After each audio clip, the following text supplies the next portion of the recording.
नमस्कार साथियों, रण क्षेत्र क्लासेस के ऑनलाइन प्लेटफॉर्म में मैं बालचंद तंवर आपका हार्दिक स्वागत अभिनंदन करता हूं। रोजाना की तरह हमारा सेशन निरंतर चल रहा है और हम इसी सेशन को हम आगे बढ़ाएंगे। मैंने आपको बताया था जिस प्रकार के अपन इस सेशन को किसी विशेष एग्जाम की तैयारी के हिसाब से नहीं पढ़ रहे हैं। मैं आपको बेसिक से लेकर के जो लास्ट तक जो हमारा उच्च से उच्च बिंदु है हिंदी का, उसका बेसिक हम जानेंगे। हम इसको समझेंगे कि आखिर हिंदी क्या है। हम रटेंगे नहीं, हम क्या करेंगे, समझेंगे कि हिंदी क्या है। इसी में अपना टॉपिक चल रहा था। कल हमने बात की थी व्याकरण के बारे में। कल अपन ने काय के बारे में बात की थी, लास्ट हमारी बात हुई थी, कल हमने बात की थी व्याकरण के बारे में। मैंने आपको कल बताया था कि ये जो व्याकरण है, इस व्याकरण शब्द का जो शाब्दिक अर्थ, इस व्याकरण शब्द का जो व्याकरण है, इसका शाब्दिक विच्छेद क्या होता है। तो मैंने आपको बताया था कि वी, आ और करण से ये बना है तथा इसका शाब्दिक अर्थ की बात करें तो इसका शाब्दिक अर्थ होता है भली भांति समझना या अच्छे प्रकार से समझना। फिर हमने इसको परिभाषा की शब्दावली में हमने बात की थी कि व्याकरण क्या है। व्याकरण एक ग्रंथ है, एक विधा है, एक संस्करण है या एक पुस्तक है जो हमें कितनी चीजों का, 3 चीजों का ज्ञान कराता है।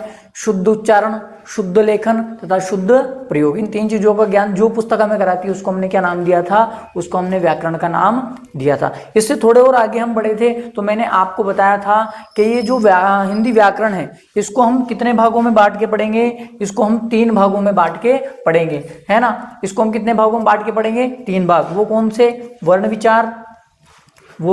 वर्ण विचार, शब्द विचार तथा वाक्य विचार। इन 3 के बारे में इन तीनों के बारे में जब हम पढ़ लेंगे तो हमारी हिंदी व्याकरण पूरी कंप्लीट हो जाएगी। इन तीनों में बांट के मैं आपको पढ़ाऊंगा। उसी में मैंने आपको बताया था कि कल जो हम बात करेंगे वो किसके बारे में बात करेंगे, वर्ण विचार के बारे में हम बात करेंगे। ठीक है, तो हम बात करते हैं वर्ण विचार के बारे में।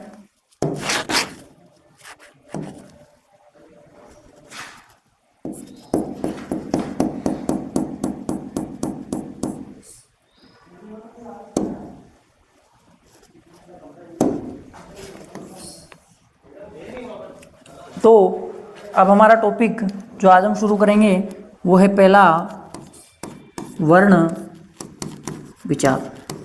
पहला जो हमारा बिंदु है वो कौन सा है, वर्ण विचार।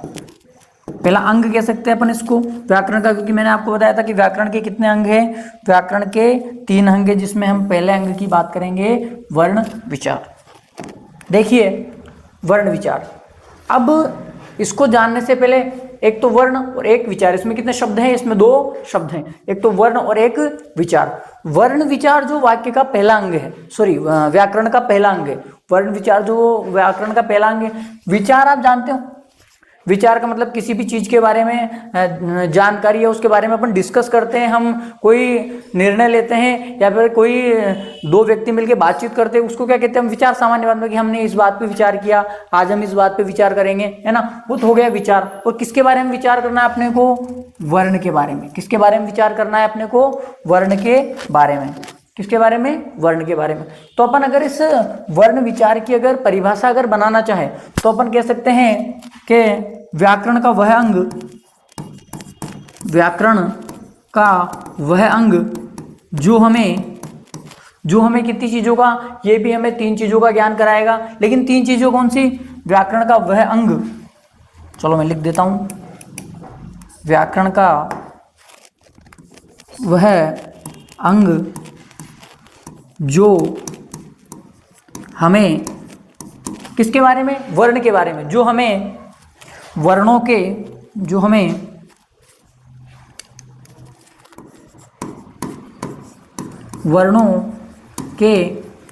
वर्णों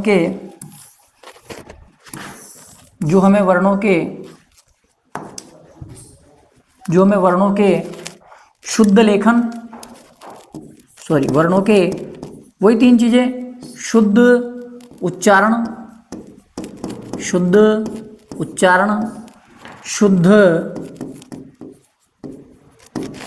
लेखन व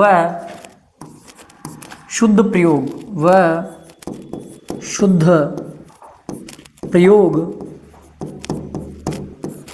का ज्ञान कराता है। प्रयोग का ज्ञान कराता है उसे वर्ण विचार कहते हैं। उसे क्या कहते हैं? वर्ण विचार कहते हैं। अब देखिए, यहां से कोई प्रश्न पूछेगा नहीं, अपने को ये कभी भी नहीं पूछेगा कि आप जो ये वर्ण विचार है इसकी परिभाषा बताओ। लेकिन फिर भी मैंने आपको बता दी कि मान लो यदि हमें कोई पूछ ले हमसे कि भाई वर्ण विचार आप पढ़ रहे हो, वर्ण विचार हिंदी पढ़ रहे हो, है ना, तो वर्ण विचार किसे कहेंगे? तो मैंने जो आपको परिभाषा बताई वो ध्यान रखनी है कि क्या ध्यान रखना है कि वर्ण विचार किसे कहेंगे? तो वर्ण विचार हम कहेंगे कि वाक्य का या व्याकरण का ऐसा अंग या व्याकरण का वह अंग जो हमें वर्णों के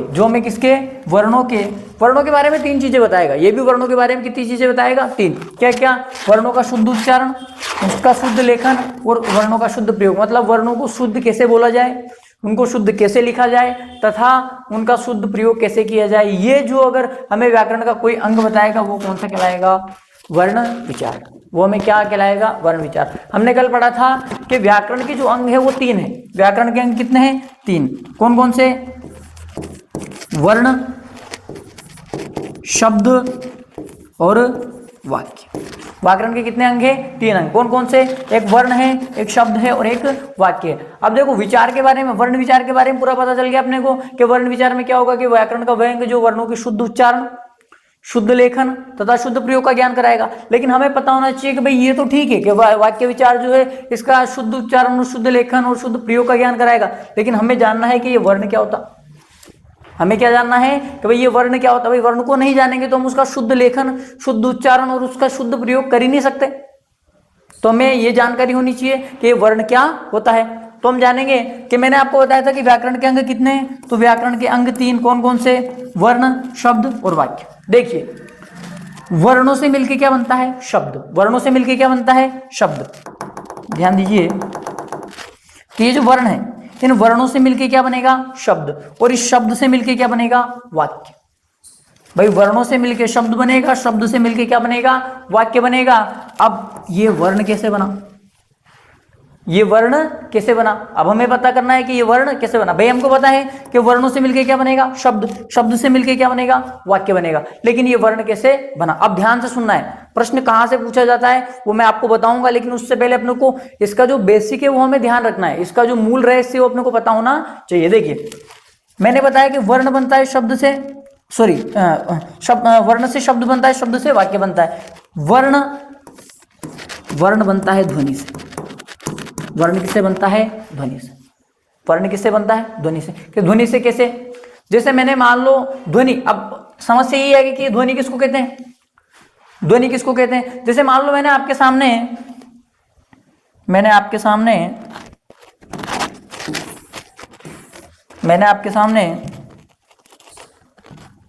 अ बोला। क्या बोला? अ। मैंने आपके सामने क्या बोला? अ। जैसे मैंने आपके सामने अ बोला, जैसे मैंने आपके सामने क बोला, जैसे मैंने बोला च, जैसे मैंने बोला श, जैसे मैंने बोला ई, जो चीज मैं आपको बोल रहा हूं आपको सुनाई दे रही है वो क्या है? ध्वनि। ध्वनि मतलब आवाज। ध्वनि मतलब आवाज। मैं बोल रहा हूं और आपको सुनाई दे रही है वो क्या होती है? ध्वनि। और ध्वनि होती है भाषा की मौखिक इकाई। ध्वनि क्या होती है? ध्वनि होती है भाषा की मौखिक इकाई। मतलब भाषा की मौखिक मतलब बोलकर, मतलब ऐसी जो इकाई भाषा की जिसको अपन केवल बोलकर अभिव्यक्त करते हैं वो क्या होती है? ध्वनि। वो क्या होती है? ध्वनि। जैसे मैंने अभी आपको बताया कि मैंने आपके सामने अ बोला, मैंने आपके सामने क बोला, मैंने श बोला, मैंने ज बोला, प। ये चीजें जो, ये सब क्या है? ध्वनि है। ये ध्वनि जो होती है, इसी ध्वनि से क्या बनते हैं? वर्ण। कैसे बनते हैं? मैंने आपको बताया कि ध्वनि क्या होती है? ध्वनि होती है भाषा की मौखिक इकाई। इस ध्वनि को जैसे मैंने बोला अ, लेकिन जैसे ही मैंने अ बोला तो आपको सुनाई दे गया, लेकिन जैसे ही मैं इस अ को लिख देता हूं तो ये इसका क्या हो गया? भाई ये तो मौखिक इकाई थी जब तक मैंने बोला, और मैंने इसको क्या कर दिया? लिख दिया। तो ये इसका कैसा रूप हो गया? ये इसका हो गया लिखित रूप। ये इसका कैसा रूप हो गया, लिखित रूप। और भाषा की मौखिक इकाई ध्वनि, भाषा की मौखिक इकाई ध्वनि, और इसी का लिखित रूप क्या कहलाता है, इसी का लिखित रूप वर्ण कहलाता है। बात समझ में आई। मैंने आपको बताया कि जो वर्ण है, वर्ण से शब्द बनते हैं, शब्द से वाक्य बनते हैं, लेकिन हमें क्या जानना था कि वर्ण कैसे बनते हैं। तो हमने बताया कि वर्ण बनते हैं ध्वनि से। तो ध्वनि क्या होती है, ध्वनि होती है भाषा की मौखिक इकाई। ध्वनि क्या होती है, ध्वनि होती है भाषा की मौखिक इकाई। और इस भाषा की जो मौखिक इकाई है, इस भाषा की मौखिक इकाई का जो लिखित रूप होगा, वो लिखित रूप क्या कहलाएगा, वो लिखित रूप ही क्या कहलाएगा, वर्ण कहलाएगा। बात समझ में आई, समझ में आई कि नहीं। देखो दो बातें, क्या कि भाषा की मौखिक इकाई क्या है, तो भाषा की मौखिक इकाई क्या है, ध्वनि। और इस ध्वनि का जो लिखित रूप है, इस ध्वनि का जो क्या है, लिखित रूप है, वो क्या कहलाएगा, वर्ण कहलाएगा। वो क्या कहलाएगा, वर्ण कहलाएगा। देखो अपन अगर इसकी परिभाषा की बात करें, अपन इसकी परिभाषा की बात करें,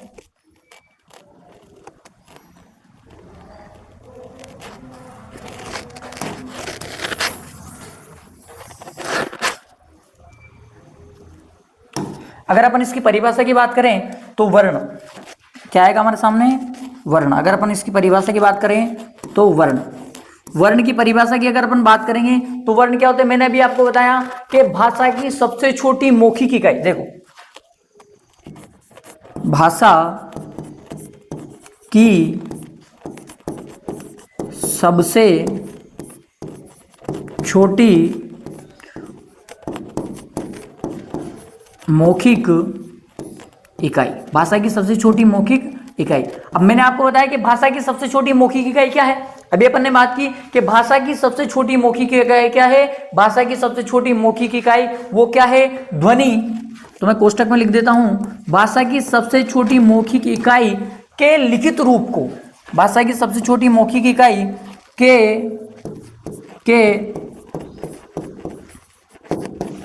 लिखित रूप, भाषा की सबसे छोटी मौखिक इकाई के लिखित रूप को क्या कहते हैं, वर्ण कहते हैं।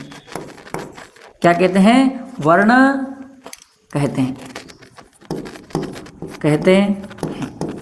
हम जान गए वर्ण क्या होता है। मैंने आपको बताया कि भाषा की सबसे छोटी मौखिक इकाई जिसको अपन ने कहा ध्वनि, उसके लिखित रूप को क्या कहते हैं, उसके लिखित रूप को क्या कहते हैं, उसके लिखित रूप को ही हम क्या कहेंगे, उसके लिखित रूप को ही हम वर्ण कहेंगे, उसके लिखित रूप को ही हम वर्ण कहेंगे। कौन है,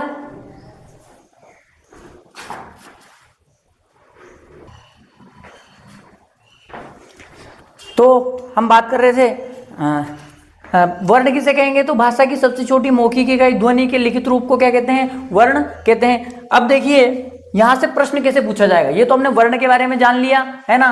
तो भाई वर्ण विचार के बारे में हमने जाना कि व्याकरण का वह अंग जो हमें वर्णों के शुद्ध उच्चारण, शुद्ध लेखन तथा शुद्ध प्रयोग का ज्ञान कराता है, उसको वर्ण विचार कहते हैं। फिर हमने जाना कि वर्ण किसे कहेंगे, तो मैंने बताया कि भाषा की सबसे छोटी मौखिक इकाई ध्वनि, इसके लिखित रूप को क्या कहेंगे, हम वर्ण कहेंगे। अब यहां से अपने को प्रश्न कैसे बनते हैं वो मैं आपको बताता हूं। यहां से हम 4 फैक्ट अपने को ध्यान रखने कि यहां से प्रश्न कैसे बनेंगे। देखिए अगर हम बात करें, मैंने आपको बताया कि वर्ण, वर्ण से बनता है शब्द, शब्द से बनता है वाक्य, वर्ण से बनता है शब्द, शब्द से बनता है वाक्य। और अगर हम बात करें कि ये वर्ण किससे बना, तो हमने अभी देखा कि ये वर्ण बना हमारी ध्वनि से, वर्ण बना हमारी ध्वनि से, है ना। अब यहां से एक जो बेसिक प्रश्न पूछे जाते हैं, यहां से जो बेसिक प्रश्न पूछे जाते हैं वो हालांकि बहुत ही इंपॉर्टेंट प्रश्न है, बेसिक प्रश्न भी है, इंपॉर्टेंट भी है। सामान्य से सामान्य और बड़ी से बड़ी परीक्षाओं में यहां से प्रश्न पूछा जाता है। देखिए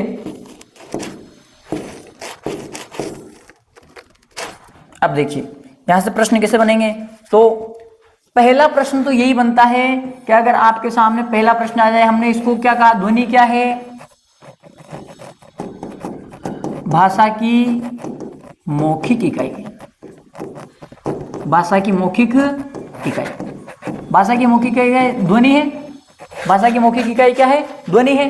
तो अब यहां से प्रश्न क्या बनता है, तो पहला प्रश्न तो यह बनता है कि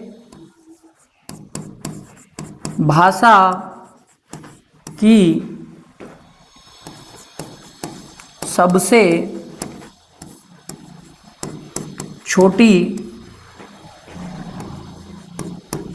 ध्यान देना, मौखिक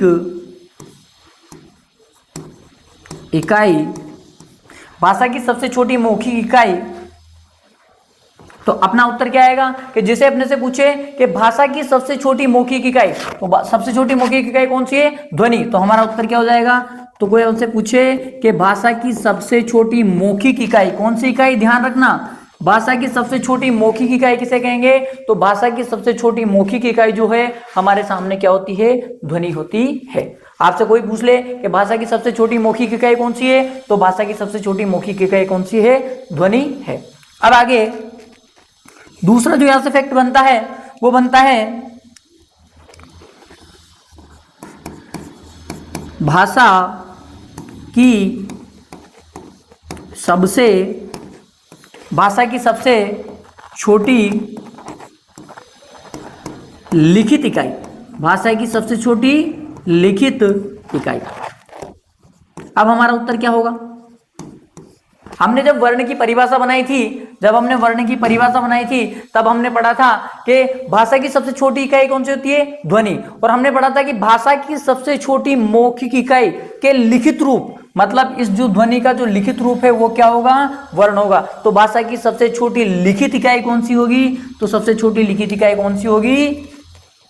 वर्ण होगी। बात समझ में आ गई?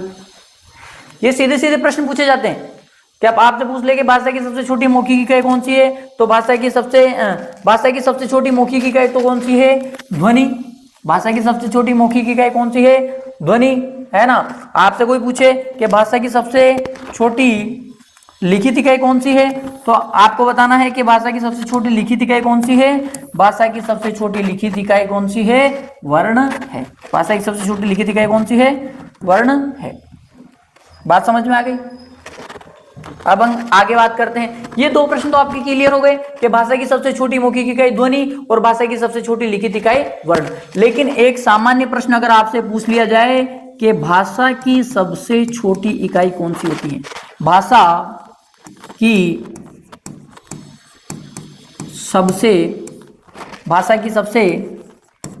छोटी इकाई कौन सी होती है? इकाई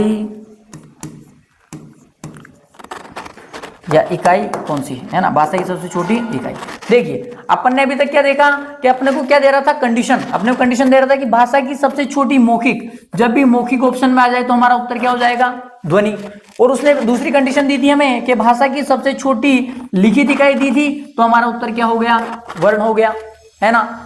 लेकिन अगर अपन से वो कोई भी कंडीशन नहीं दे, सीधा सीधा पूछ ले कि भाषा की सबसे छोटी इकाई कौन सी है, सीधा सीधा अपन से पूछ ले कि भाषा की सबसे छोटी इकाई कौन सी है, तो फिर हमें ध्यान देना है कि फिर हमें ध्वनि का चयन नहीं करना है। ध्वनि का चयन कब करना है? कि जब वो हमें कंडीशन में दे कि मौखिक की मैं बात कर रहा हूं, जब वो मौखिक की बात करेगा तब हमें किसका चयन करना है? ध्वनि का। और यदि लिखित की दे तो कोई दिक्कत ही नहीं, वर्ण। लेकिन अगर वो हमें कोई भी कंडीशन नहीं दे तो उसमें हमारा उत्तर होगा कि भाषा की सबसे छोटी इकाई होगी, वो कौन सी होगी? वो भी वर्ण होगी।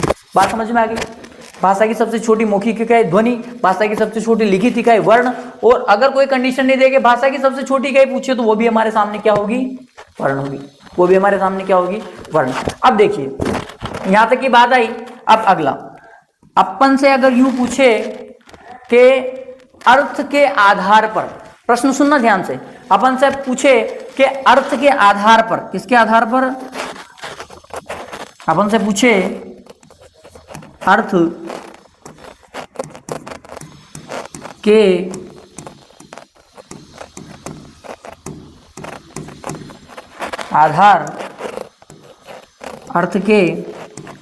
आधार पर भाषा की इकाइयां, क्या पूछेगा? भाषा की इकाइयां। अपने को अर्थ के आधार पर अगर भाषा की इकाइयां पूछे तो अपने को ध्यान रखना है कि वो पूछ रहा है कि अर्थ के आधार पर भाषा की कितनी इकाइयां होती है। अब देखो मैंने आपको बताया कि ध्वनि का क्या है? वर्ण, है ना। वर्ण बन गया ध्वनि से। ध्यान रखना वर्ण का कोई अर्थ नहीं होता, वर्ण का कोई भी अर्थ नहीं होता, है ना। अर्थ किसका होता है, या तो शब्द का होता है या फिर वाक्य का होता है, क्योंकि शब्द का अर्थ होता है या फिर किसका अर्थ होता है, वाक्य। तो अब अपन से अगर पूछे कि भाषा के अर्थ के आधार पर भाषा की इकाइयां या अंग कितने हैं, या अंग कितने हैं, तो अपने को उसको बताना है कि अर्थ के आधार पर भाषा की 2 इकाइयां हैं या फिर अंग कितने हैं, 2। वो 2 अंग कौन कौन से हैं, उसमें पहला कौन सा है, शब्द, क्योंकि वर्ण का कोई अर्थ नहीं होता, और दूसरा कौन सा है, दूसरा वाक्य। दूसरा कौन सा है, वाक्य। पहला शब्द और दूसरा क्या होगा, वाक्य। यहां तक की बात समझ में आई। अब अगला प्रश्न जो बनता है, अगले प्रश्न को ध्यान देना। अगला प्रश्न हमारे सामने आता है कि अर्थ के आधार पर भाषा की कितनी इकाइयां हो गई, 2 इकाइयां हो गई। अब वो अपन से इसमें भी अंदर जाके प्रश्न पूछेगा कि आप मुझे बताइए कि अर्थ के आधार पर भाषा की सबसे छोटी इकाई कौन सी होती है, या सबसे छोटा अंग कौन सा होता है। तो अर्थ के आधार पर प्रश्न क्या होगा, अर्थ के आधार पर भाषा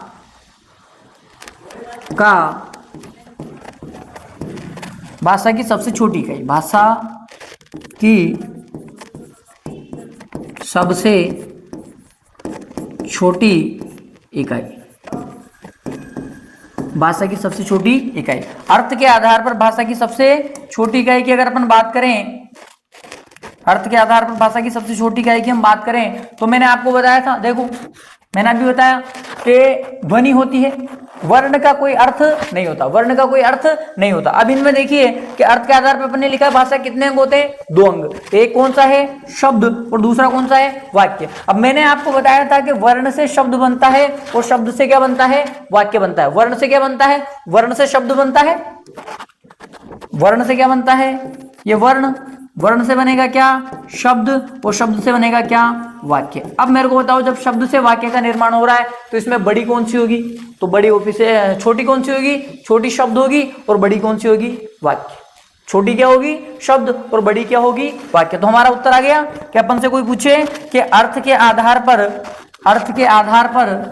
भाषा की सबसे छोटी इकाई क्या होगी, तो अर्थ के आधार पर भाषा की सबसे छोटी इकाई क्या होगी, शब्द। ये समझ में आ गई। और अपन से अगर पूछ ले कि अर्थ, आप बताइए कि ये अर्थ के आधार पर भाषा की सबसे बड़ी इकाई, भाषा की सबसे बड़ी इकाई या बड़ा अंग, बड़ी इकाई कह दो या फिर बड़ा अंग कह दो, एक ही बात है। तो वो कौन सा होगा, तो हमें पता है कि शब्द से क्या बना, वाक्य बना। तो फिर हमारा उत्तर क्या हो जाएगा, वाक्य हो जाएगा। यहां तक की बात समझ में आई कि अर्थ के आधार पर भाषा की सबसे छोटी इकाई शब्द, और अर्थ के आधार पर भाषा की सबसे बड़ी इकाई क्या हो गई, अंग। लेकिन यहाँ जो एक प्रश्न पूछा जाता है कि भाव या भावार्थ के आधार, देखो एक प्रश्न और क्या पूछा जाता है, एक बेसिक प्रश्न जो हमसे वो पूछेगा कि भाव या भावार्थ, भाव या भावार्थ के आधार पर भाषा का सबसे छोटा व बड़ा अंग, भाव या भावार्थ के आधार पर भाषा का सबसे छोटा व बड़ा अंग। अब देखिए, अभी अपन ने देखा था यहीं पे कि मैंने आपको बताया कि देखो शब्द का अर्थ होता है और वाक्य क्या होता है। देखो भाव या भावार्थ का मतलब समझे कि जब हम छोटी क्लासों में थे, 10वीं 12वीं में थे, तब हमने देखा था कि हमारे सामने क्या आती थी, कुछ लाइन होती थी, हमारे सामने एक लाइन दे दी जाती थी और उसमें लिखा रहता था कि भावार्थ के साथ इसकी व्याख्या कीजिए। मतलब शब्द जो है केवल शब्द का कोई भावार्थ नहीं होता। भावार्थ किनका होता है, भावार्थ होता है मुहावरे, लोकोक्तियां, जो हमारे पद्य भाग हैं उनका भावार्थ होता है ना, किसी शब्द का भावार्थ नहीं होता। इसीलिए जब हम स्कूल में थे तो अब मैंने आपको बताया कि अभी हम क्या पढ़ते थे कि भाई कोई हमारे सामने रहीमदास जी के दोहे आगे के करत करत अभ्यास के जड़मती हो सुजान रस्सी आवत जात ते सिल पर पड़त निशान। अगर ये आया और उसने क्या दिया प्रश्न में कि इसका भावार्थ लिखिए, तो हम क्या करते थे, पहले तो उसका अर्थ लिखते थे और फिर अर्थात करके उसका भावार्थ लिखते थे। मतलब हमें समझ में आ गया कि शब्द का कोई भी भावार्थ नहीं होता, तो किसका होता है, वाक्य का। इसीलिए जो प्रश्न बनता है वो मैंने आपको बताया कि भाव या भावार्थ के आधार पर भाषा की चाहे सबसे छोटा पूछ ले या भाषा का सबसे बड़ा अंग पूछ ले तो वो एक ही होगा, उसका नाम क्या होगा, वाक्य। उसका नाम क्या होगा, वाक्य। क्योंकि वाक्य ही एक ऐसा अंग है व्याकरण के 3 अंगों में से या भाषा के अंगों में से जो बताता है कि केवल उसी का क्या होता है, अर्थ होता है, भावार्थ होता है। अर्थ तो किसका होता है, शब्द का भी होता है, लेकिन भावार्थ जो है किसी शब्द का भावार्थ नहीं होता। ये यहां तक की बात, ये प्रश्न। और ध्यान रखना, ये प्रश्न सीधे सीधे परीक्षाओं में पूछे जाते हैं। ये प्रश्न कैसे, ये एकदम सीधे सीधे परीक्षाओं में आपसे पूछे जाएंगे, इसमें घुमाने का कोई भी तथ्य नहीं है। बाकी हमें ध्यान रखना है कि कहां पूछ रहा है। जैसे मैंने आपको बताया कि भाषा की सबसे छोटी मौखिक, जब हमें वो वाक्य में क्या देगा, जब वो हमें वो वाक्य में मौखिक देगा, जब वो हमें वाक्य में क्या देगा, मौखिक देगा, तब हमें किसका चयन करना है, ध्वनि का। जब वो भाषा की सबसे छोटी इकाई पूछेगा और वाक्य में लिखित देगा, तब हमें किसका चयन करना है, वर्ण का चयन करना है। उसके बाद वो भाषा की सबसे छोटी इकाई, फिर आपको कोई कंडीशन नहीं देगा तो हमें फिर किसका चयन करना है, वर्ण का चयन करना है।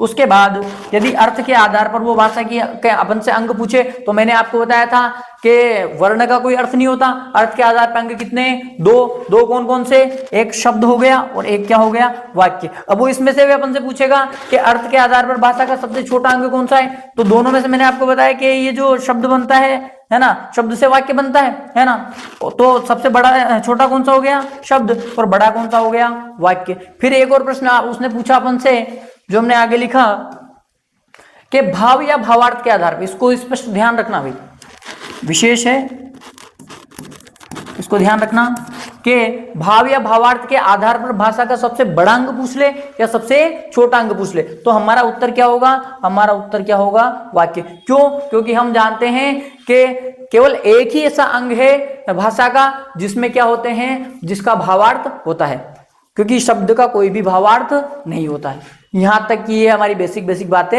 हैं, ये भी बहुत सी परीक्षाओं में अपन से पूछी जाती है। अब हम बात करेंगे इसके आगे, अगर हम बात करें तो थोड़ी सी मैं आपको बता देता हूं, हमने किसके बारे में जानना है, वर्ण के बारे में। किसके बारे में जानना है, वर्ण, है ना।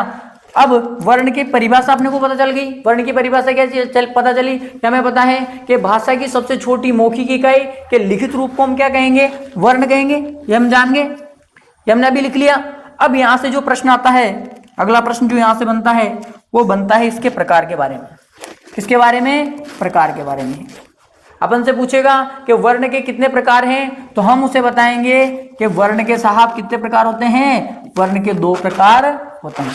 अपन से पूछेगा कि वर्ण के कितने प्रकार होते हैं, तो हम बताएंगे साहब के वर्ण के कितने प्रकार होते हैं, 2 प्रकार होते हैं। अब 2 प्रकार कौन कौन से, ये आपको अच्छी तरीके से पता है। जैसे अगर हम पहले की बात करें तो पहला स्वर, और दूसरा इसका प्रकार होगा, वो दूसरा होगा व्यंजन। दूसरा प्रकार कौन सा होगा, दूसरा प्रकार होगा। एक छोटा सा प्रश्न बनता है कि वर्ण के कितने प्रकार होते हैं, तो वर्ण के कितने प्रकार होते हैं हमें पता होना चाहिए कि वर्ण के कितने प्रकार होते हैं। वर्ण के 2 प्रकार होते हैं। 2 प्रकार कौन कौन से, एक स्वर और दूसरा कौन सा होगा, व्यंजन। एक क्या होगा, स्वर, और दूसरा कौन सा, व्यंजन। अब हम इसमें थोड़ा सा और ऐड करने की कोशिश करें तो हमें पता होना चाहिए कि ये जो स्वर है, स्वर किसे कहेंगे और व्यंजन किसे कहेंगे। स्वर किसे कहेंगे और व्यंजन किसे कहेंगे। देखो, स्वर वह होते हैं, या अपन कह सकते हैं कि इसकी एक विशेषता है। इसकी विशेषता क्या है कि स्वर स्वतंत्र होते हैं। स्वर कैसे होते हैं, स्वतंत्र होते हैं। स्वर कैसे होते हैं, स्वतंत्र। लेकिन व्यंजन कैसे होते हैं, ये स्वतंत्र नहीं होते। स्वर स्वतंत्र होते हैं और व्यंजन स्वतंत्र नहीं होते। देखो, स्वतंत्रता से क्या मतलब है, भाई स्वतंत्रता से मतलब ऐसा तो नहीं कि कहीं जैसे 15 अगस्त 1947 को जब भारत को आजादी मिली तब उसके साथ साथ हमने स्वर को भी आजादी दे दी कि जाओ भाई तुम भी आजाद हो। तो ऐसा नहीं है, ऐसा नहीं है। स्वतंत्र से तात्पर्य है कि जब भी हम किसी वर्ण का उच्चारण करेंगे, जब हम किसी वर्ण का उच्चारण करते हैं तो हमारे वाक यंत्र, इस वाक यंत्र से जो हवा, प्राणवायु के साथ साथ, इस वाक यंत्र से क्या, प्राणवायु के साथ साथ हवा बाहर निकलती है। प्राणवायु के साथ साथ क्या बाहर निकलती है, हवा बाहर निकलती है। अर्थात कहने का मतलब कि हमारे स्वर यंत्र से यदि हवा स्वतंत्रता पूर्वक बाहर निकल रही है, मतलब उसको हवा को बाहर निकलने के लिए किसी भी वर्ण की या किसी भी ध्वनि की आवश्यकता नहीं पड़ रही है, तो वो क्या है, स्वर। और यदि आवश्यकता पड़ रही है तो वो क्या है, व्यंजन। अर्थात इनको या इनका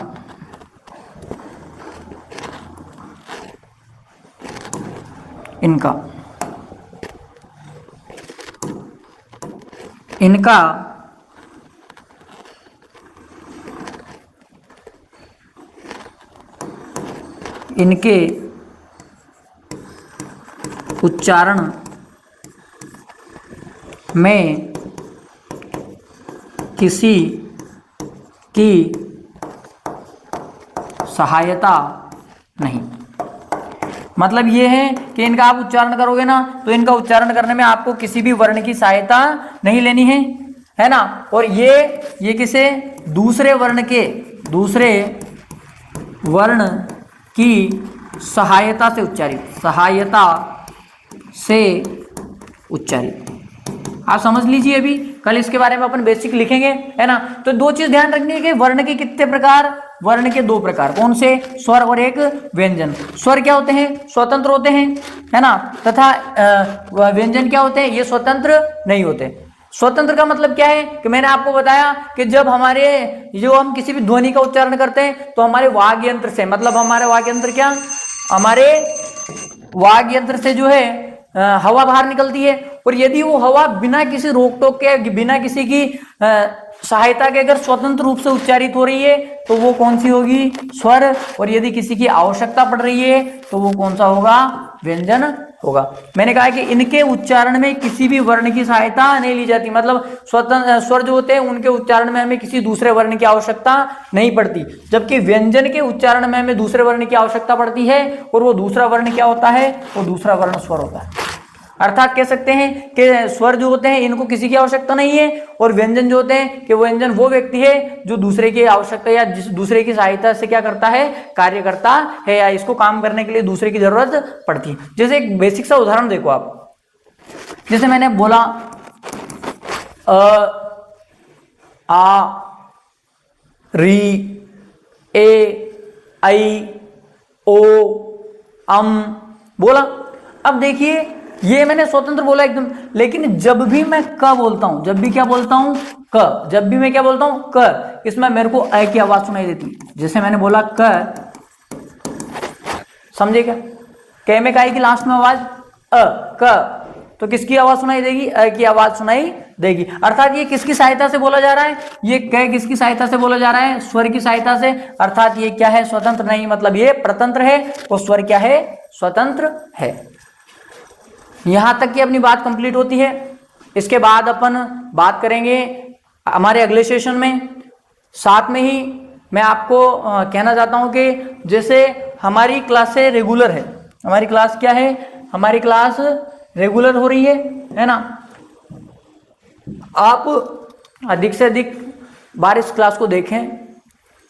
चैनल पे अगर नए हैं तो उसको लाइक, शेयर और सब्सक्राइब करें, है ना। और देखो मैं बेसिक से हिंदी आपको पढ़ा रहा हूं, मैं आपको किसी कंपटीशन विशेष की हिंदी नहीं पढ़ा रहा हूं। ये हम जानने की कोशिश कर रहे हैं कि हिंदी वास्तव में है क्या, हिंदी का मूल रहस्य क्या है ना। इसी के साथ वीडियो अच्छी लगे तो लाइक, शेयर और सब्सक्राइब करें, और हमारे रणक्षेत्र एजुकेशन क्लासेस के जो यूट्यूब चैनल है उसको सब्सक्राइब करें, अधिक से अधिक देखें और नोट्स बनाएं। धन्यवाद।